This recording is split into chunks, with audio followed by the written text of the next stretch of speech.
அவருடைய பரிசுத்த நாமத்திற்கு சோஸ்திரம். புதிய நாளை கூட்டி கொடுத்த எங்கள் தேவனுக்கு நன்றி கூறி நீங்க எல்லாரும் தேவனுக்குள்ள மன மகிழ்ச்சியா சந்தோஷமா இருப்பீங்கன்னு நான் விசுவாசிக்கிறேன்.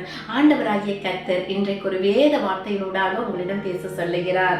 1 சாமுவேல் 1:27 இந்த பிள்ளைக்காக விண்ணப்பம் பண்ணினேன், நான் கர்த்தரிடத்தில் கேட்ட என் விண்ணப்பத்தின்படி எனக்கு கட்டளையிட்டார்.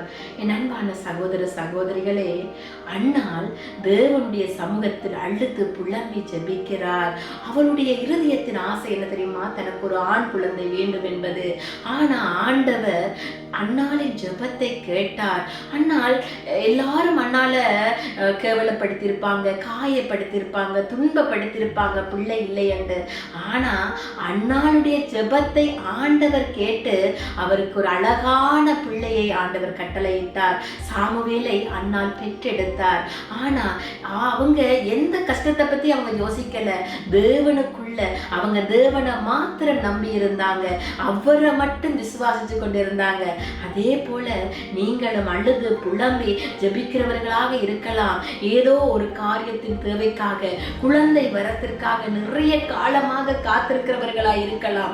ஏதோ ஒரு காரியத்திற்காக ஏக்கத்தோடு இருக்கிறவர்களாக இருக்கலாம். ஆண்டவர் இன்றைக்கு சொல்லுறாரு, அந்நாளை போல நீங்க ஜெபிக்கிற ஜெபத்தை அவர் கேட்டிருக்கிறாராம். ஆண்டவர் அதற்கான பதிலை உங்களுக்கு தருவார். அப்ப விசுவாசத்தோட தேவனுக்குள்ள காத்திருங்க.